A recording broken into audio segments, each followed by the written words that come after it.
Good morning, good morning. Isang malamig na umaga dito sa Tanhat Desert.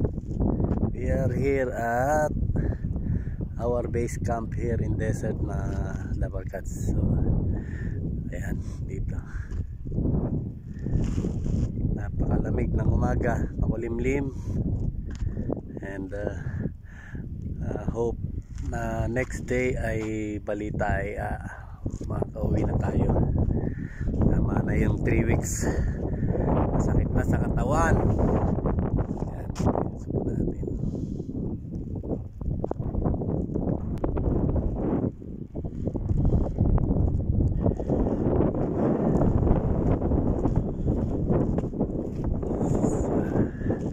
So, itur ko kayo dito sa place natin, place ni Bossing dito sa desert, base camp niya. So ayan,